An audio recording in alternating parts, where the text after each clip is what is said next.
well as get NADPH. All right, great. Up here on the board, so that makes it good. But I kind of introduced these things, and we spent some time talking about the reactions and how the oxidative pentose phosphate pathway works. Two enzymes, glucose-6-phosphate dehydrogenase, famous enzyme, lots of polymorphisms in the population. Statistically, it's very likely that at least some of you out there are glucose-6-phosphate dehydrogenase deficient. Probably gave you your ancestors, some protection against malaria when malaria was more common in the Mediterranean area. Means that you're not completely deficient in this pathway, but you have some slowness of it. It's a red cell problem. You'll learn about that in med school if you go there. Other enzyme is 6-phosphogluconate dehydrogenase. Again, enzyme names aren't that important. We went through how this works last time.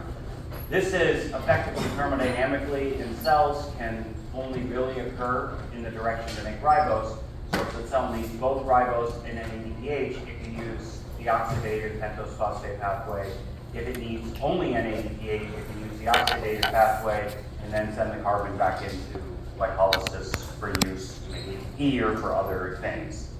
However, if you have plenty of NADPH, reverse this non-oxidative pathway, which is what I want to start talking about today.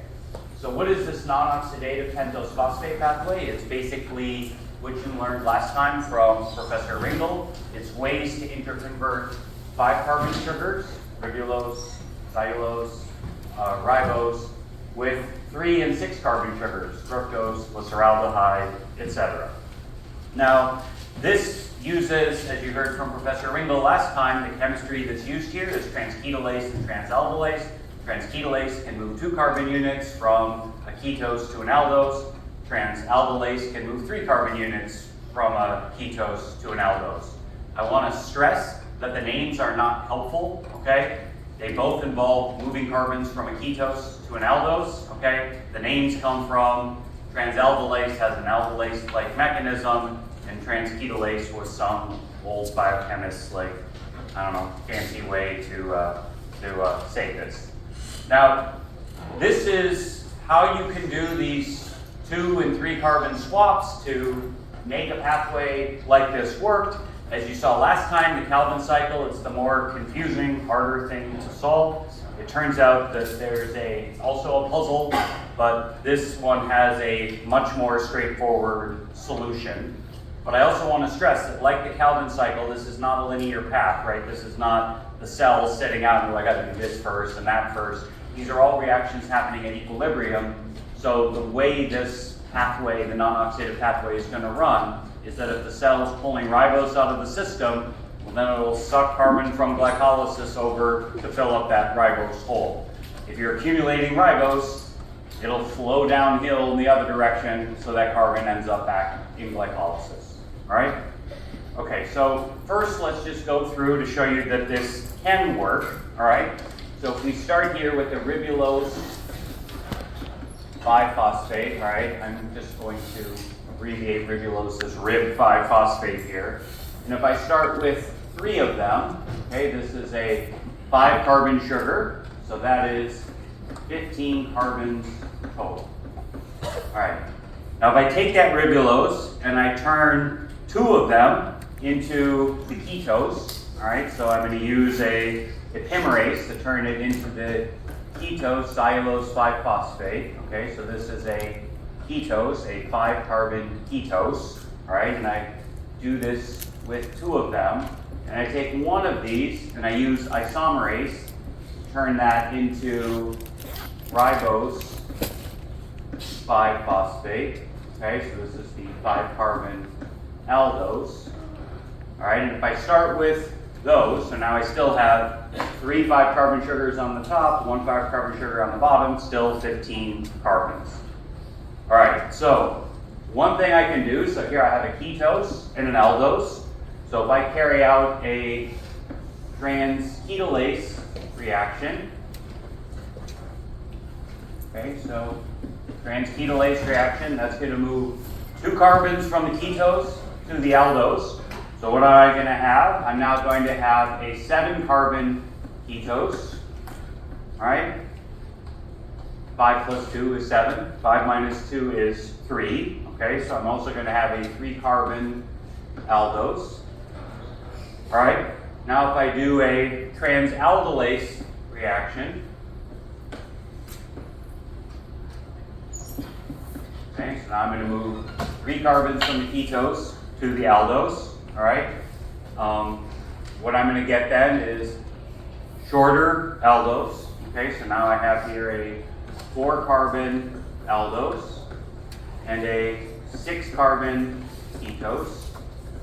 All right, that 6-carbon ketose is fructose 6-phosphate. So I can put that in glycolysis. Right here, I still have this 4-carbon aldose. All right, and I also have over here this additional ketose here. So if I take this ketose here and do a transketolase with the remaining 5-carbon ketose over here, so now 2 carbons from the ketose to the 4-carbon aldose is going to give me another 6-carbon ketose.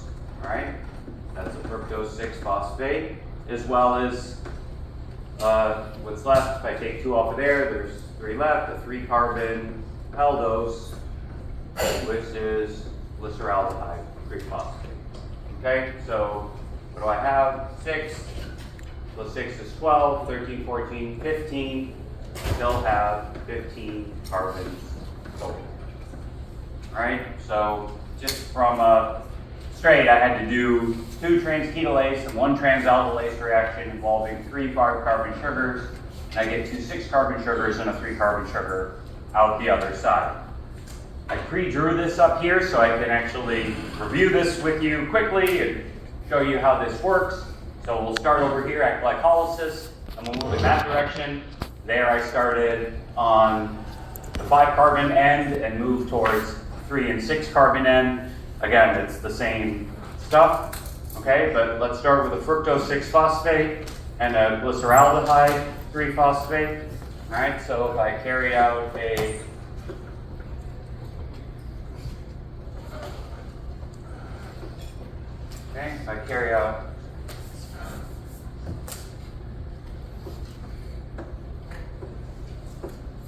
if I carry out first a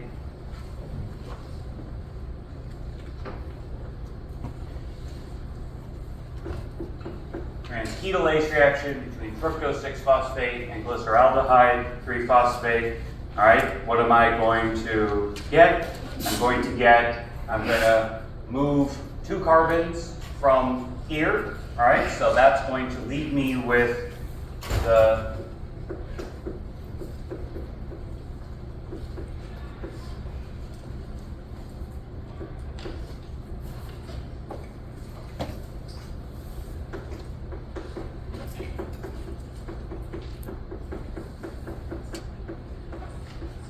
here's erythrose 4-phosphate, my 4-carbon aldose, so 2 carbons from the ketose, left with a 4-carbon aldose.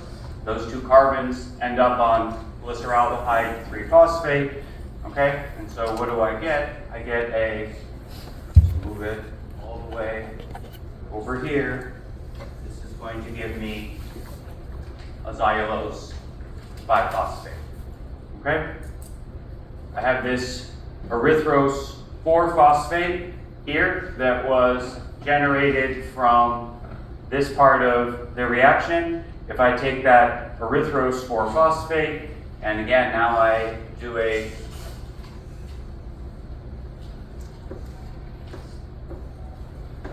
transaldolase here with this molecule onto the erythrose 4-phosphate. That means I'm going to move 4 carbons from here over to the aldose acceptor, okay? So that's going to give me this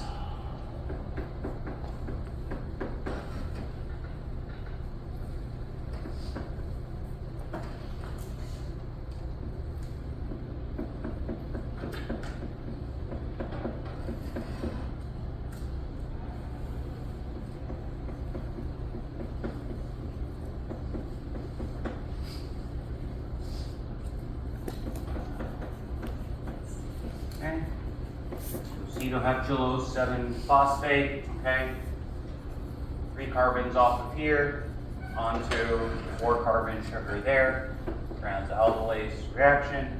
I get a 7-carbon acetoheptulose 7-phosphate, and the other thing that I'm left with moving this off is a glyceraldehyde 3-phosphate.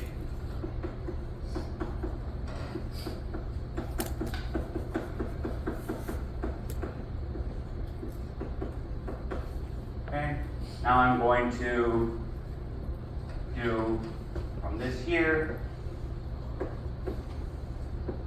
a transketolase reaction. Okay, 2 carbons off of acetoheptulose 7-phosphate to the glyceraldehyde 3-phosphate acceptor. That gives me a xylulose 5-phosphate. What I'm left with is a 1, 2, 3, 4, 5 carbon ribose 5-phosphate aldose that's at the end. Okay, so 3 reactions, 2 transketolase, 1 transaldolase. I can get 2 5-carbon sugars, ribose 5-phosphate, and 2 xylulose 5-phosphate. And then I can use epimerase and isomerase if I want to make them all ribose and make nucleic acids. If I had, I don't know, some need for ribulose 5-phosphate, I can make that. Xylulose 5-phosphate, I can make that, etc. All right. So non-oxidative pentose phosphate pathway gives cells this flexibility to repurpose these Calvin cycle enzymes, this transketolase and transaldolase, to interconvert 5-carbon sugars with 6-carbon and 3-carbon sugars to move things between ribose or products of the oxidative pentose phosphate pathway and glycolysis, where it can gain access to the rest of metabolism. Okay, now note that this pathway is useful as a way to get ribose to make nucleic acids, but oxidative pentose phosphate pathway is also charging up this NADPH-NADP ratio, which is important for reductive biosynthesis. We introduced this last time. And reductive biosynthesis is of course important because this is energy, but it's energy because now you have electrons that you can use to make reduced carbon, which is of course how cells store energy. Either as glucose, talked about that in gluconeogenesis, or Calvin cycle making glucose for photosynthetic organisms. But of course, the best long-term energy storage is fatty acids, okay? Why? Because fatty acids are the most reduced carbon, the most energy-dense storage that we can have. And what I want to talk about today is how cells can generate fatty acids, that is, do fatty acid synthesis, which of course is a reductive process. It's going to start with acetyl-CoA, but electrons have to come from somewhere, like NADPH from photosynthesis or the pentose phosphate pathway. I want to point out, I drew here a little mini map of metabolism up there, and that's really because even though we have now less than 4 lectures left, there's still a lot to cover, but we're going to go pretty fast through a bunch of different topics over the last 4 lectures of metabolism. And the reason we can do that is because basically, believe it or not, you guys actually understand metabolism pretty well on the exam, so I feel confident in saying that. You may not agree with me, but you do. You'll see that as we go quickly through some of these pathways, there's a lot of stuff here to talk about today, that it's really just repurposing a bunch of stuff for the most part that you already know, right? You already know a bunch of reactions. Showed you many of the tricks that metabolism uses. We'll talk about some stuff related to nitrogen later this week. But for the most part, hopefully this will solidify some of the big picture points about metabolism and really get back to what I said at the very first time I gave you a lecture, that despite the complexity of metabolism, it all sort of makes sense, right? It's not this random group of things to memorize, but it's really nature just repurposing some of the same reactions over and over again in order to achieve some diversity of stuff. All right. Okay, so if we're going to store energy as reduced carbon, all right, we're going to make fat. Okay, we're going to do how we do fat synthesis. All right. Obviously, we're storing energy, so that's going to require energy input. Some of that energy comes from a charged up NADPH-NADP ratio. Okay, that's energy. Also comes from high ATP-ADP ratio. Now the source of where the ATP and the NADPH comes from to make fat, of course, will differ by organisms, all right? If you're a photosynthetic organism, you'll get it from light reactions of photosynthesis. But if you're you and me, you'll get it from oxidizing carbon and things like running the oxidative pentose phosphate pathway in NADPH, and then burn that carbon through glycolysis in the TCA cycle, you can get a whole bunch of ATP. Regardless of where your ATP and your NADPH comes from, all organisms essentially use the same pathways that I'm going to tell you to ultimately make fat, okay? Now, the pathways that you would use for fatty acid synthesis in eukaryotes occur in the cytosol. So in eukaryotes,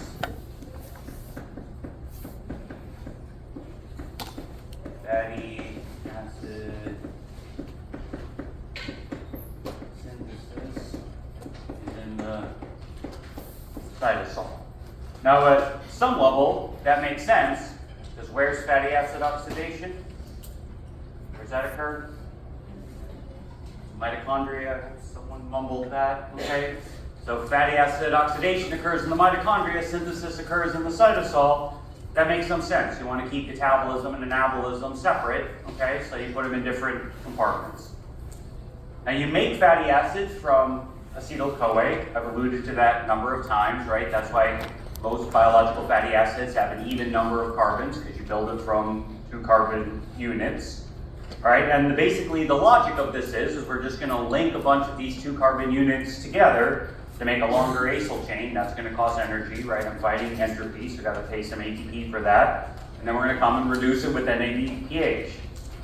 Now it turns out to link the chains together, the way we do this is we actually use a very similar trick to what I showed you for pyruvate carboxylase and PepCK to get from pyruvate to PEP, get around that step. That is, CO2 is going to be incorporated, okay? So if we incorporate CO2, we're going to carboxylate something that's going to require a cofactor. Immediately, you guys are thinking, oh, biotin must be required because I know I need biotin if I'm going to add CO2 to something. And that's true, so you need CO2 and biotin. But that CO2 is not actually incorporated into the, I should say incorporated, it's required, as is biotin. But the CO2 is not incorporated into the fatty acids. Okay? So this will be clear what I mean here in a second. So you require CO2, you require biotin, but that CO2 carbon doesn't actually end up in the fatty acid.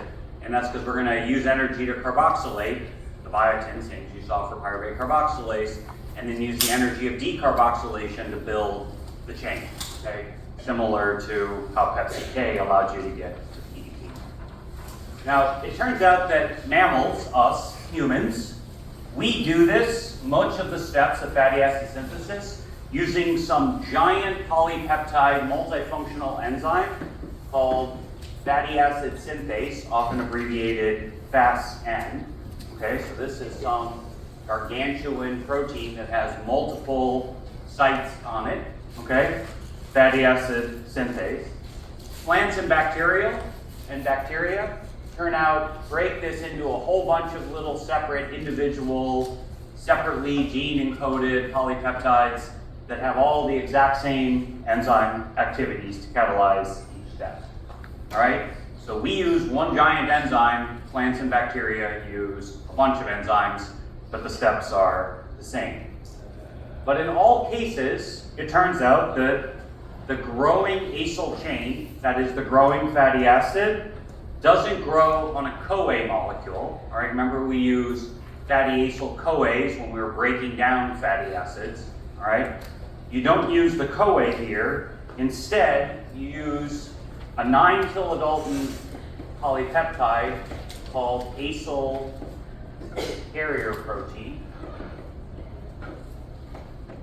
Okay, so this is a 9 kilodalton protein, acyl carrier protein, that in mammals is actually just a subunit, it's just part of the polypeptide. You have a couple acyl carrier proteins, so it'd be like, you know, a series of parts of the fatty acid synthase complex, whereas in plants and bacteria, you have some separate acyl carrier proteins floating around, okay, separate individual 9 kilodalton proteins, all right? This is like some massive protein, tiny bits of it are analogous to the acyl carrier proteins that float around in plants and bacteria. So what is acyl carrier protein? Well, acyl carrier protein contains this pantothenoate group, okay, this is from a vitamin. You've seen this before, all right? If I phosphorylate this, okay, and if I put on the end of this here an an AMP with a 3' phosphate, that's coenzyme A, all right? Except in this case, this is actually linked to a serine on acyl carrier protein. So if you thought coenzyme A was big, acyl carrier protein is identical to coenzyme A, except it's, rather than having the phosphorylated AMP on one end, has a acyl carrier protein with a serine residue that has this pantothenoate hooked up to it, all right? So we drew before CoA SH for coenzyme A, ACP SH is an even bigger version of coenzyme A, but it effectively carries out the same thing because it's that sulfhydryl group that ends up being the thing that's linked to the acyl chain, all right? If you think about it, this also makes sense, right? You're now basically marking two different pools of fatty acids, right? You have one with acyl carrier protein bound to it, that's the one you're going to grow. You have a separate pool with CoA on it, that's the one you can use for breakdown or other acylation reactions. Okay, so you're separating the pools. Same, NADH, NADPH. Same function, same different things, but you separate the pools. One is a reduced cofactor pool, one's an oxidized cofactor pool, lets you do different reactions. All right, same idea. All right, now the first step in fatty acid synthase actually doesn't involve either acyl carrier protein or FASN, fatty acid synthase, but is actually separately catalyzed by a separate activity that's found both in mammals and in plants and bacteria, okay? Separate protein that floats around. That protein, ACC, that stands for acetyl CoA carboxylase, right? And acetyl CoA carboxylase, if you read your textbook, is the quote-unquote rate-limiting enzyme for fatty acid synthesis. What does that mean, rate-limiting enzyme? It means that there's a big delta G drop to carry out this reaction, so that's the one that is going to be regulated, okay? But effectively, you can guess from the name, acetyl-CoA carboxylase, this is going to add CO2 to acetyl-CoA. All right, so what's going to happen is reaction you've now seen many times before. So here's acetyl-CoA. Okay, I'm going to add CO2 to it. Your CO2 is in equilibrium with bicarb, CO3. If I can come along and I spend an ATP, ADP, I can phosphorylate that carbonate. Okay. So now I have this phosphorylated intermediate. That phosphorylated can now come along. I'm not going to draw biotin. You can go back in your notes and look at it. You have biotin bound to the active site of acetyl-CoA carboxylase. That displaces the phosphate, and now you end up with a CO2 on the biotin. All right, this, if I redraw this as the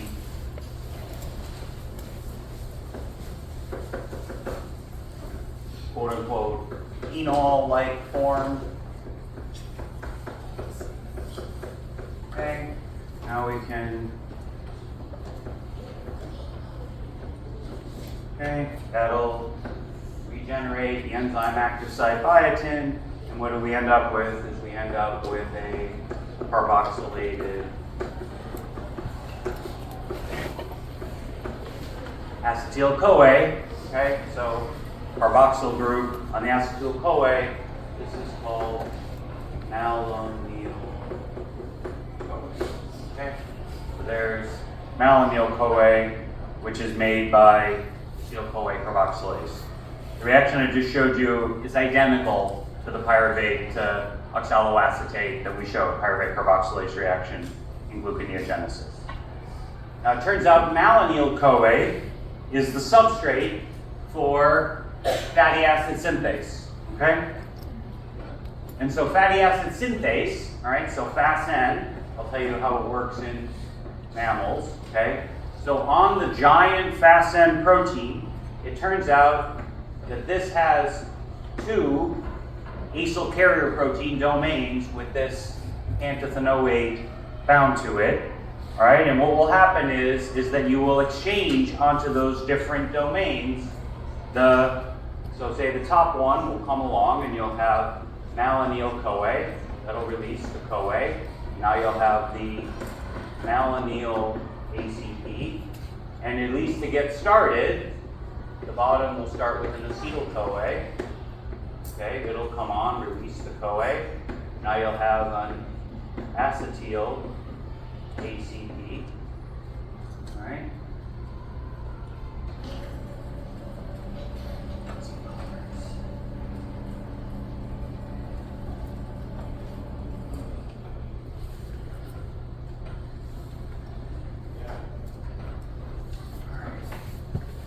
Okay, so if I have up here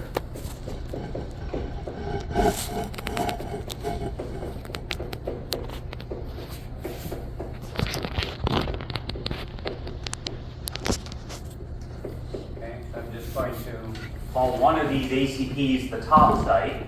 This is a malonyl ACP, okay, from product of the acetyl-CoA carboxylase reaction. And down here on the bottom site, I'll have my acetyl ACP. Here's on the bottom site. Okay, what fatty acid synthase will then catalyze is this.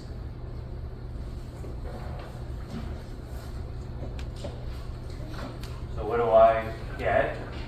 I now basically take off here from the bottom site on S ACP. Okay, so this here is on the bottom site. Okay, so the S ACP comes off. I also release this CO2, and it's exactly the CO2 that was added by acetyl-CoA carboxylase. And what I'm left with is this.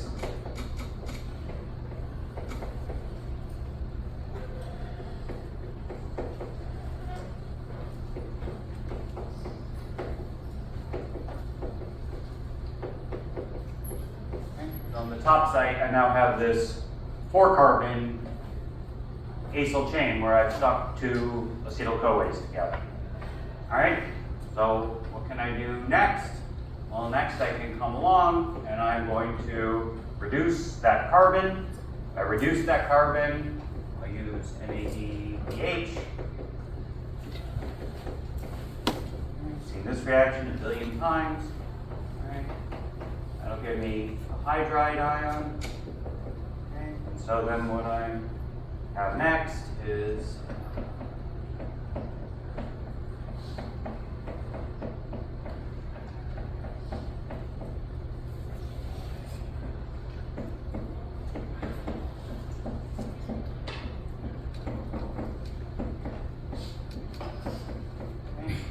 so now I have this.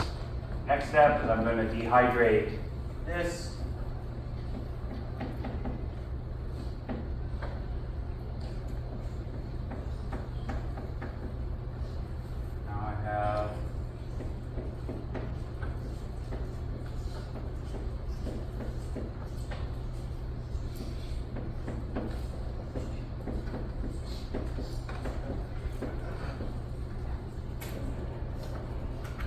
Okay, Now I'm going to come along and I'm going to reduce this carbon-carbon double bond.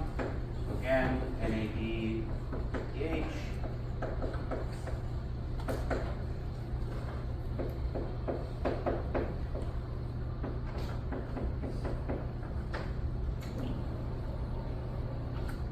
And now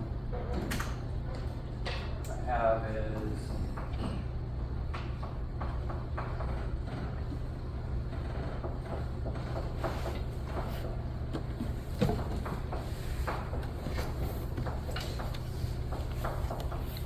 top site, I now have a 4,0 fatty acid fatty acyl ACP on the top site. Okay, now we can come along again, and now meanwhile, on the bottom site, I've incorporated another malonyl-CoA.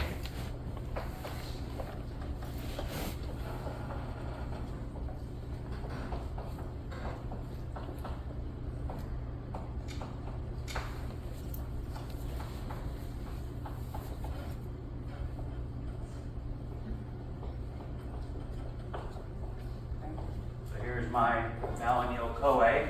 This is now, malonyl ACP on the bottom site. So now I can carry out the exact same reaction I did before. What's that going to give me? So that's going to now release from the top site.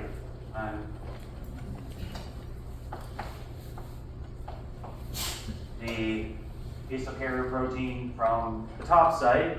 I'm also going to lose the CO2 that was added when I made this malonyl-CoA. And now what I have here on the bottom site is this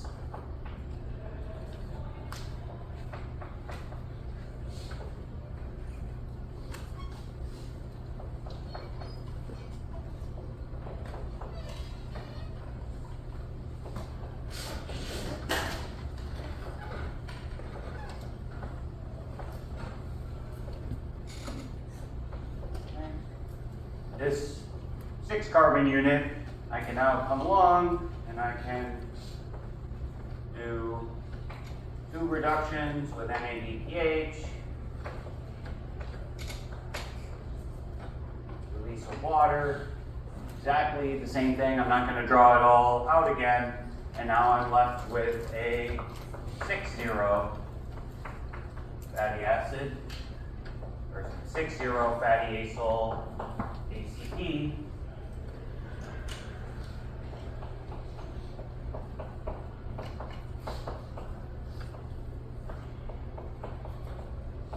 Okay, now I can come along and I can put a malonyl-CoA on the top site, rinse and repeat another time, do it a whole bunch of times, and then ultimately I can get a palmitoyl-CoA, 16-carbon, 16,0 fatty acyl chain. Okay, so should be obvious. I need to carry that out 7 times. If I carry it out 7 times, okay, then I'm going to get a 16,0 fatty acyl ACP, and then I can take that 16,0 fatty acyl ACP, exchange it off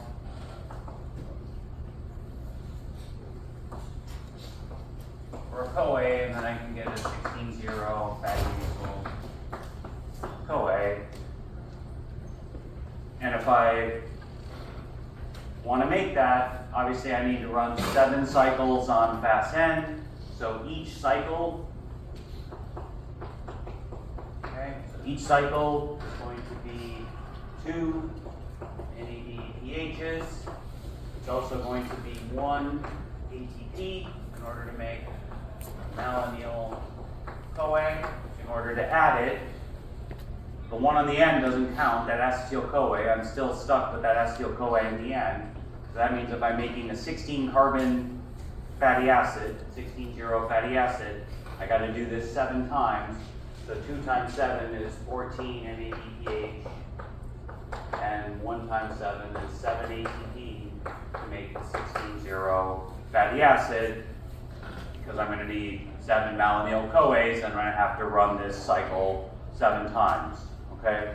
So the cost of a fatty acid is going to be N-2 divided by 2 ATP, or N-2 NADPH, right? All right, now if I want to make a fatty acid that's longer than 16 carbons, I do exactly the same thing. It just turns out in mammals you don't do it on FASN. FASN only makes 16-0 fatty acids. If you want to make one that's longer, you just carry out different enzymes, okay? Same activities, but different enzymes, okay? So longer than 16 carbons, okay? You basically don't use FASN. You use separate enzymes. This occurs in the endoplasmic reticulum, and it acts on the CoA, not the ACP. So the acyl carrier protein is only to get up to 16 carbons. Now you're in the ER and you're acting on the CoA version. Otherwise, it's exactly the same. All right, turns out you make fatty acids, you always make saturated fatty acids to start, and then you come in and you put double bonds in later. This may seem wasteful, but it kind of has to work this way, because otherwise, enzymatically, how do you know where to stop and leave the double bond in the molecule? There's no way to do that. You need an entire separate way to do that. So it turns out you make the saturated fatty acid, and then you come along and you have enzymes that will oxidize and put in a double bond, okay? So if we're putting in a double bond, what are we doing? Well, this is exactly the same reaction that you've seen for succinate dehydrogenase in the TCA cycle, all right, to make fumarate. It's what we did for fatty acid oxidation, all right? All of these things, you might imagine, it's going to require a cofactor to take those electrons. It's going to be FAD, and FAD is involved. But it turns out desaturation is not happening in the mitochondria, it's happening in the ER. And so we can't use oxygen in the electron transport chain. This can't be an alternative complex 2, all right? This is happening in a different place in the cell, in the ER. So it turns out you have a separate electron transport chain set up in the ER specifically to introduce double bonds into fatty acids. All right, so this is like this. So this is the reaction that we're carrying out. Okay, so here you have in the ER this acyl chain that's sitting there in the ER. And if we're going to oxidize this to make a double bond, here we'll make our hydride ion. So that hydride ion needs to go somewhere. And it turns out it does go to oxygen, but you actually do it in a bit of a strange way. That oxygen ends up making 2 waters. Okay, so 4 protons come in. The other 2 electrons actually come from an electron transport chain that is very similar, or looks very similar, to what you've already seen before. Okay, the details of how all the steps in this electron transport chain work are not so important. They work exactly the way that you learned from Professor Ringel, where it's basically electrons moving from lower to higher standard reduction potential, okay? And ultimately, NADH is where 2 of the electrons come from through an electron transport chain that involves FAD and iron that ultimately delivers 2 electrons, as well as takes the hydride ion from putting the double bond in, which gives you, this will give you, obviously, the bond. Okay. Inserts the double bond and uses oxygen as the final electron acceptor. Now, in humans, it turns out we can only de novo synthesize 1 unsaturated fatty acid, and that's because we have this enzyme. It's called stearoyl-CoA desaturase. Okay. Stearate, if you remember, is the 18-0 fatty acid, and you're basically putting it in at the stereotug delta 9 position. So that's why all these unsaturated fatty acids usually have a delta 9 as the first one, and it's because steryl-CoA desaturase is the enzyme that can actually generate this. Now, of course, we have other unsaturated fatty acids as well, and other organisms have these, but you can't make them from scratch, right? You have to start, you have other enzymes that can put other double bonds in, but they have to start from unsaturated fatty acids that you have to get from the diet. And so I alluded to this before. This is the so-called essential fats that you might need from your diet in order to make certain things. It turns out this is the only unsaturated fatty acid that we as mammals can make from scratch. Okay, that's fatty acid synthesis in a nutshell. All right, let's take the 5-minute break. I'm out of board space, and then we'll get going again in, I don't know, 4 or 5 minutes.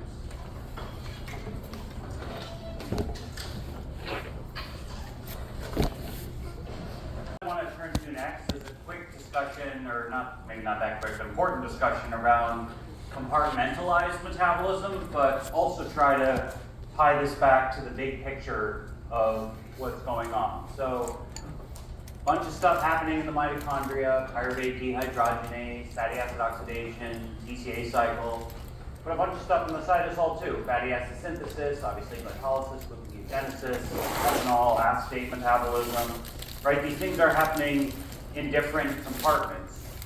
And relative to fatty acid synthesis, obviously we need acetyl-CoA if we're going to carry out fatty acid synthesis. But you'll remember from when we were talking about TCA cycle and PDH and fatty acid oxidation, a lot of acetyl-CoA was generated here, right? We made acetyl-CoA from the pyruvate dehydrogenase reaction. We made acetyl-CoA as part of fatty acid oxidation. That acetyl-CoA went into the TCA cycle. But that's all happening here in the mitochondrial matrix. And you have this giant acetyl-CoA molecule that's not readily permeable across membranes. And so if we're going to make fatty acids in the cytosol, well, we need acetyl-CoA, not in the mitochondria, where most of the reactions you learned about that make it, you need it in the cytosol. Now, if you remember way back, we talked about alcohol metabolism and acetate metabolism. You can make acetyl-CoA from acetate, right? So this here is acetate. Okay, so that's acetate, which can come from either alcohol metabolism or that is vinegar. And it turns out that I'm not going to belabor this point, but we can come and we can add a CoA molecule to this. And you already know how to make it, because this is exactly how we added the CoA molecule when we did the first step of fatty acid oxidation. Remember, we need to put a CoA on there. So remember, we phosphorylated the fatty acid, or AMP-ylated the fatty acid. So we added AMP, a pyrophosphate came off, we then cleaved the pyrophosphate, that pulls the reaction forward, and then we lose the AMP group in order to add the CoA to the molecule. And so the exact same reaction can be used on a 2-carbon fatty acid, acetate, and that'll give you acetyl-CoA. All right, so that is a way to get acetyl-CoA in the cytosol, is just start with acetate. But unless you're living on a diet of alcohol and vinegar, which I don't recommend, all right, most of the food you eat, the acetyl-CoA is not coming from acetate. Now, you might think, why don't you just break the CoA off here, send it to the cytosol, and then carry out this reaction? I guess you could do that. That might be a route you could use. It's not the most energy efficient route. But it turns out that's not actually what happens, all right? Turns out the way you get acetyl-CoA out of the mitochondria that's more efficient than just taking CoA groups off and adding them again, which this costs you 2 ATP to do, is to export it to the cytosol as citrate. And it turns out this is why citrate is such an important regulator of glycolysis, all right? So in the mitochondria, you can start, say, with pyruvate, okay? That'll generate the acetyl-CoA, and then you can use that acetyl-CoA, combine it with an oxaloacetate, right? That takes the CoA off, and generates a citrate molecule. So this here is in the mitochondria. And then you export that citrate to the cytosol. Okay, and then you export that citrate to the cytosol, and now you carry out a different reaction that only costs you 1 ATP. Okay? And this ends up adding that S-CoA back and regenerating an acetyl-CoA, in this case, in the cytosol. All right, so effectively, you're using the entropy change going from one citrate to 2 molecules, an oxaloacetate and an acetyl-CoA, in order to only spend 1 ATP to get that acetyl-CoA back. So it's more efficient than before. The enzyme that carries this out is an enzyme called ATP citrate lyase. And I'd love to go and review the mechanism for you.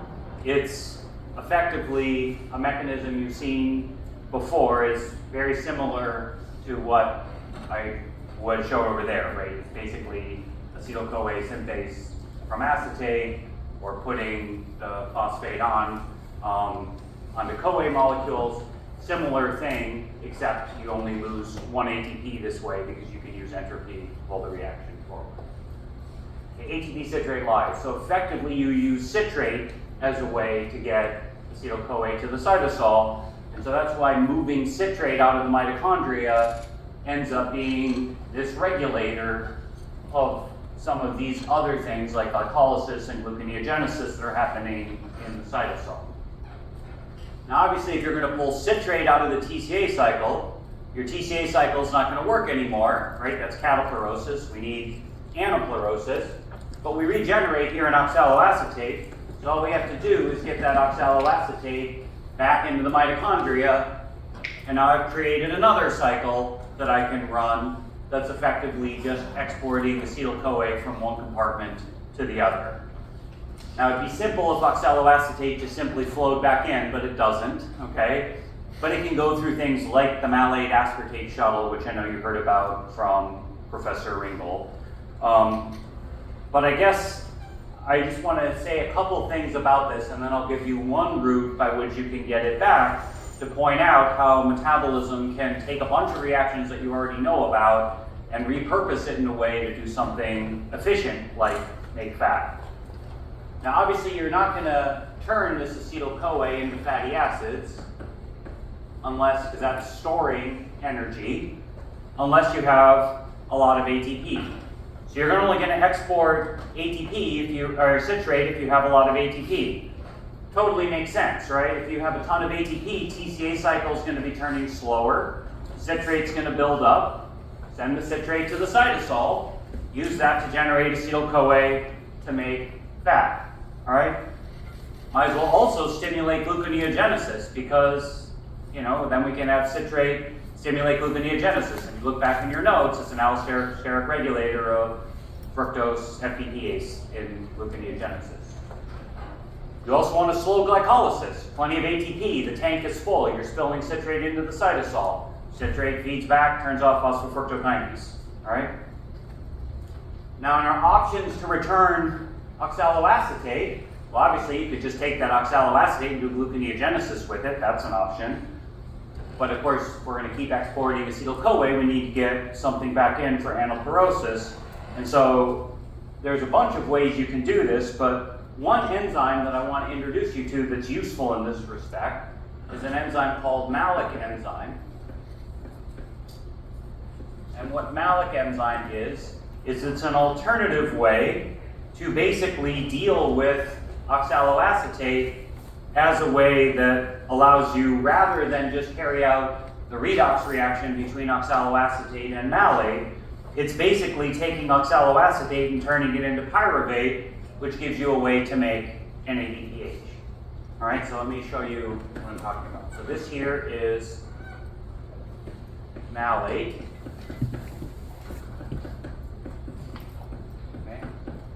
old friend here, malate, from TCA cycle. So if I did malate dehydrogenase in the TCA cycle, which interconverts it with oxaloacetate, okay, so this would be carried out by malate dehydrogenase, that would use NAD to basically reversibly convert this carbon between the alcohol and the ketone. Oxaloacetate is the ketone, here it's the alcohol. Well, if I oxidize it, in this case, with NADP, instead of NAD plus, all right, what am I doing? All right, well, you've seen this a million times, I'm making a hydride ion, okay? Using that, electrons go charge up NADPH. So what do I get? Well, I get oxaloacetate, right? You've seen this 100 times before, except I've always drawn it before for malate dehydrogenase, which would just stop here and use NAD, okay? But in this case, if you look at oxaloacetate, oxaloacetate is a beta keto acid, right? So here's the acid, here's the keto. It's an alpha keto acid as well, but it's a beta keto acid in this direction. Remember, beta keto acid decarboxylation is favored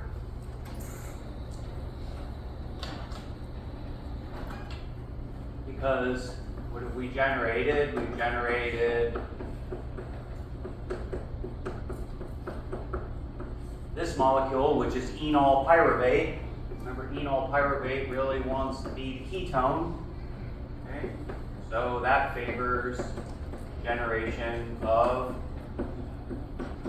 pyruvate. So by coupling beta decarboxylation and the fact that that wants to be pyruvate, I can now use this dehydrogenase reaction in order to charge up the NADPH-NADP ratio. All right, if I want this to occur at equilibrium, I can just use NAD-NADH, right? It'll favor oxidation, actually, the TCA cycle in the direction you realize, malate oxaloacetate. But if I do it this way with this enzyme, malic enzyme, well, now I can have an alternative way, other than the oxidative pentose phosphate pathway, to make NADPH, to charge up that NADP-NADPH ratio in cells. So let's go here through and show why this is useful. Okay, so if I start, here's glucose, turning glucose into pyruvate. Okay, that's occurring, of course, in the cytosol. This will generate a bunch of NADH, all right? All right, and I'm going to take that pyruvate, and I'm now going to send it here inside the mitochondria, okay? Once that pyruvate's in the mitochondria, I can now take that and make acetyl-CoA, okay? That, of course, costs me, makes an NADH as well. Of course, this NADH is in a good position because it's in the mitochondria to give those electrons to oxygen to do electron transport, okay, different than what's in the cytosol. Okay, now that acetyl-CoA, I can combine it with oxaloacetate. That makes a citrate molecule. Okay, if I take that citrate molecule, I can send it out, export it to the cytosol, carry out the ATP citrate lyase reaction, make acetyl-CoA. Okay, that costs me an ATP, but I have plenty of ATP because I'm making fat. All right, plenty of ATP around, I'm making fat. Okay, now I have this acetyl-CoA in the cytosol that I can now send fatty acid synthesis. Now I have this oxaloacetate. Well, if I take this oxaloacetate and I turn it back into malate using malate dehydrogenase, well, now I can regenerate that NAD plus that I needed to run glycolysis, because this is happening in the cytosol. All right? So now I've regenerated the NAD plus I needed to actually do glycolysis, and I can keep sending pyruvate into the mitochondria to ultimately send it out as fat. Well, now I have this malate, and I can carry out this malic enzyme reaction that I just talked about, what does that do? That regenerates another pyruvate, and at the same time makes a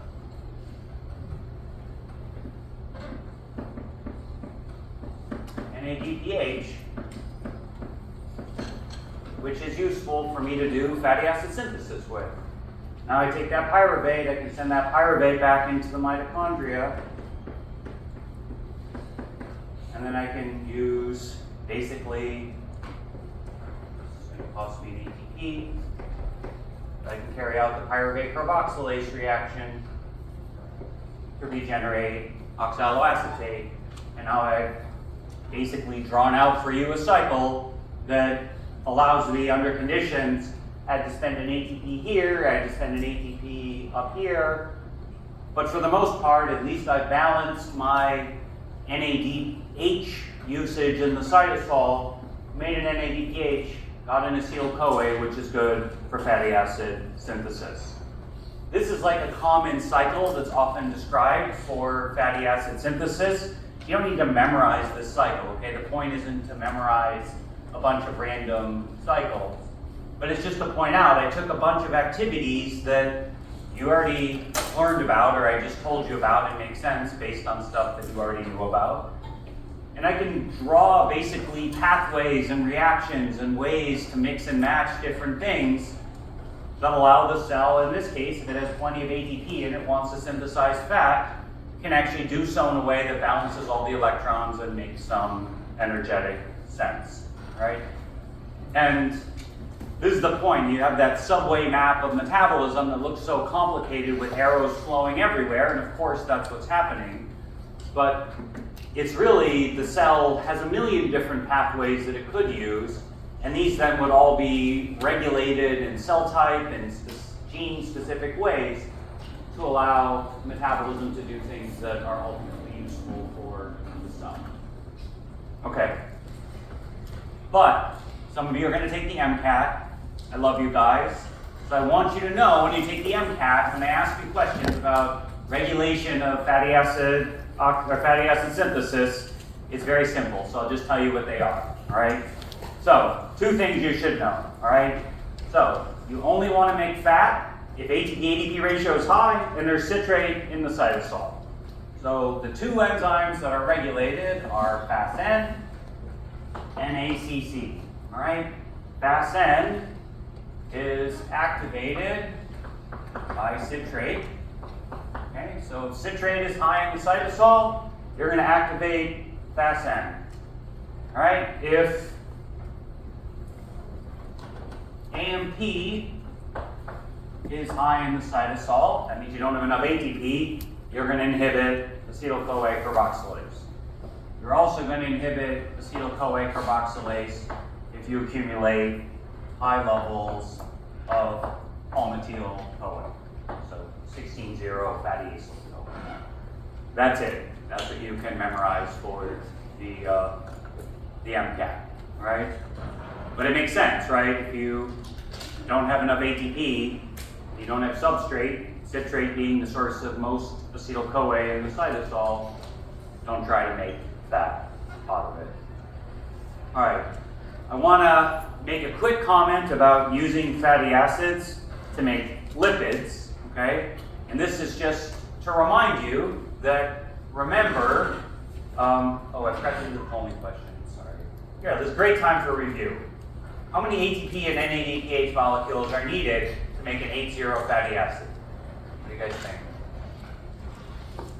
Good, 3. Some of you said 4. Remember, the first one's free. We start with an acetyl-CoA. That doesn't happen. Take away 2. So it's 8 minus 2 is 6. Okay?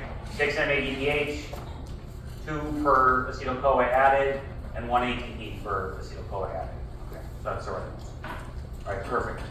Okay, now I want to say something about lipids. Remember, most fatty acids are not floating around freely. They're esterified to lipids.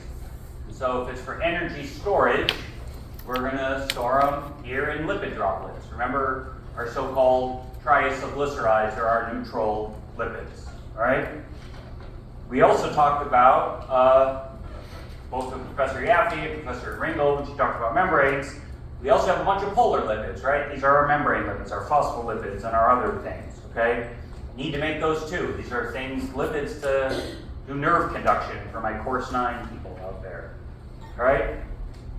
Most of these lipids, or many of these lipids, involve glycerol, and I told you before how I showed you many times how dihydroxyacetone phosphate from glycolysis can be used to make glycerol, but I kind of lied to you a little bit about how it is. I don't have time to get into the details of lipid synthesis, but I just want to show you lipid synthesis here. I just drew it out, and of course this is posted on Canvas.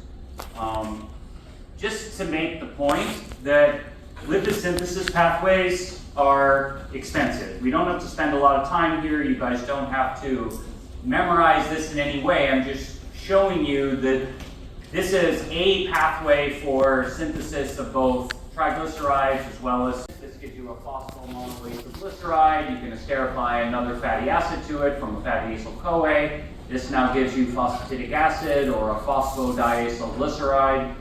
Take the phosphate off, add another one on, there's your neutral lipid. Okay, that's relatively straightforward. The way I drew it before, this is how it really happens. The way I drew it before is a little different. It's not that important, right? It's pretty straightforward what happens. However, if you want to make a phospholipid, well, what you do is you actually add a molecule called ethanolamine, okay, phosphatidylethanolamin. This is amino alcohol. It's derived from serine. Maybe I'll show you that in the next lecture or 2 lectures from now. But effectively, the way you add ethanolamine to this is you carry out something that's very similar to what I showed you for basically glycogen synthesis. You end up making a CDP ethanolamine, and you use that to ultimately add the ethanolamine to the phosphate of diacylglyceride, which gives you a phosphatidylethanolamin. And then we'll talk about later, you basically add methyl groups to get to choline if you care about phosphatidylcholine. Again, the details aren't to memorize this pathway, but number one, just to point out that it's energetically expensive and that you could understand this pathway because even though we're not going to go through it in great detail, it's basically using similar tricks that we saw for glycogen metabolism, where you use these UDP, in this case it's CDP molecule, in order to carry out different things. All right, the reason I don't want to spend time on this is because I want to close with a discussion about cholesterol and ketone metabolism, because this is certainly near and dear to some of you and will be for sure for those of you who go into medicine. So I want to remind you, cholesterol was probably mentioned in the context of membranes, right? We know we have a ton of cholesterol in our membranes. There's cholesterol, so I don't have to draw it. It's important to keep fluidity in our mammalian membranes. Most of you probably know that cholesterol is evil. All right, it's not really, but it's actually super important. But you view it as evil because cholesterol, high cholesterol, is associated with heart disease and other vascular things. All right, turns out it's probably not the cholesterol. It's a marker of something else going badly. But regardless, cholesterol synthesis is blocked. One of the most successful drugs ever made, which is actually possible, some of you in this room are actually taking it. Probably not, you're a little bit young, but there's at least a 50% chance someone my age is taking a statin. Most of your parents are probably taking statins. I know cardiologists who think you should be taking a statin. I actually don't take one, maybe I should, I don't know. But regardless, statins, you can swing a dead cat and hit someone in the hospital for taking a statin. And that's one. Okay. But regardless, statins are very, very, very commonly used drugs. First big blockbuster. What do statins do? They block cholesterol synthesis. But they actually block a step that's early on in cholesterol synthesis that prevents production of other things. And I at least want to tell you a little bit about that is. It basically blocks an enzyme called HMG CoA reductase. And it turns out statins, by blocking this HMG CoA reductase enzyme, ends up being beneficial, certainly, for lots of things in medicine. Now, I want to explain what this is and how you get there, not in great detail with all the chemistry, but just enough so you can get some sense of it. because it turns out you guys are going to encounter this for sure, especially those of you who go to medical school. Okay, so basically, you start cholesterol synthesis with 3 different acetyl-CoA molecules. So here's 2 different acetyl-CoA molecules. And if I carry out a reaction that is very similar to what I showed you earlier for the first step in fatty acid synthesis, I'm going to end up generating this.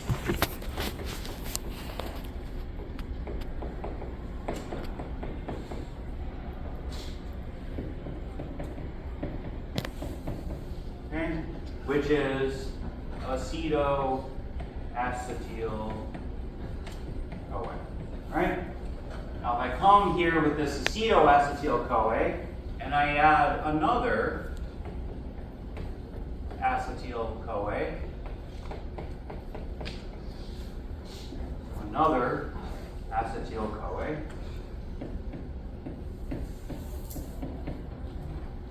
I'm going to end up with this molecule. So this reaction here is effectively citrate synthase in the TCA cycle.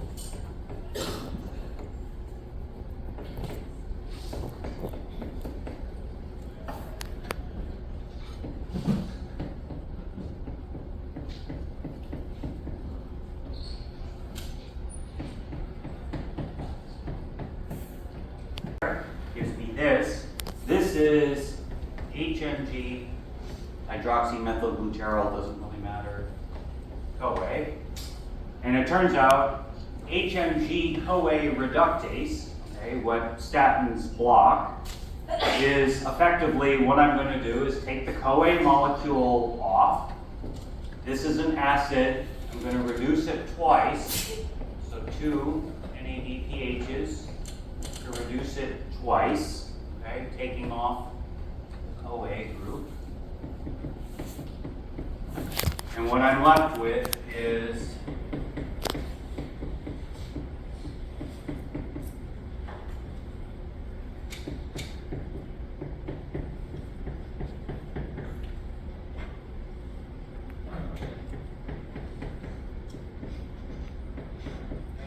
this molecule, which is called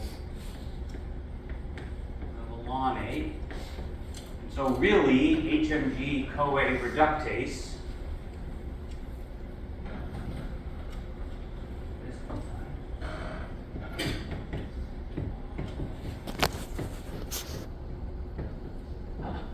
which is the target of statins, blocks the mevalonate pathway, and the mevalonate pathway is important to make cholesterol and regulate all kinds of things in biology. And so statins, HMG CoA reductase, blocking the mevalonate pathway, yes, it blocks cholesterol, but also blocks this. You can look up any of these pathways you want. It's important for you to at least see this because statins are so important in medicine. This is what they actually do. Now the other thing I want to point out is that if I take the CoA off of this molecule, all right, now I end up with this.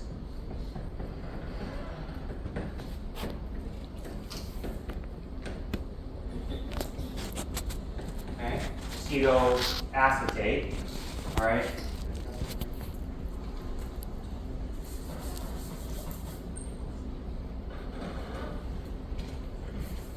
If I take the CoA off up here, just make this the acid, that's acetoacetate. I'll talk down here in the next one.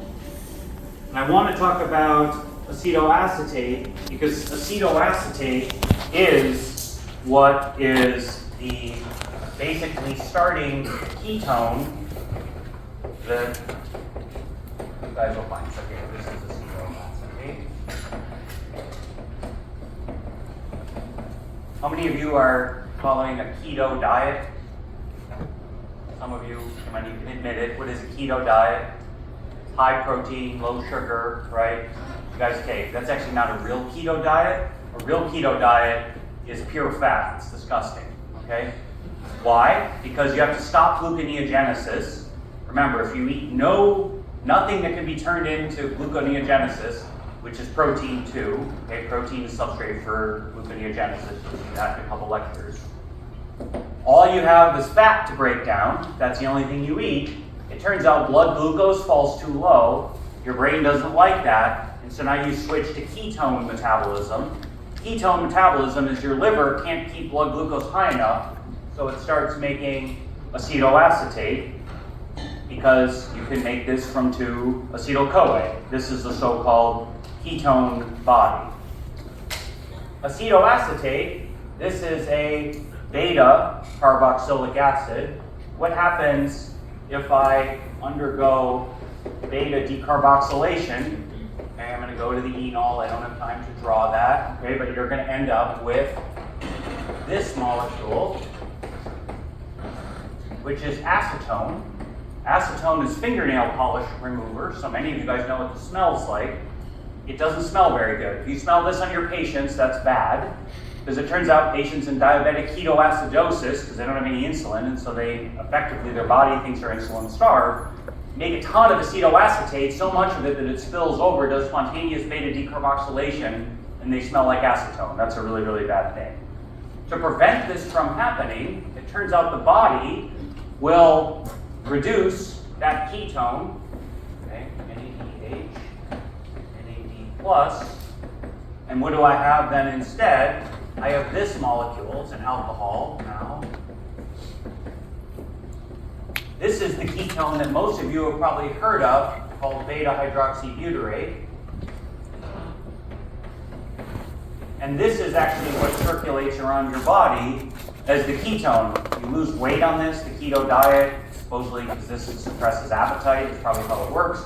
But regardless, this can now go, and if you oxidize beta-hydroxybutyrate, where you get an NADH back, that can be used to make ATP. Now you get acetoacetate, 2-acetyl-CoA, send it to the TCA cycle, make lots of ATP from beta-hydroxybutyrate. But effectively, this is what ketosis is no glucose because of anochlorosis. Now you end up making acetyl-CoA only, the acetyl-CoA made by the liver into beta-hydroxybutyrate to protect it from spontaneous beta decarboxylation to make acetone, and you can now use this as an alternative fuel for your body. Okay, we're out of time. We'll see you guys on Wednesday.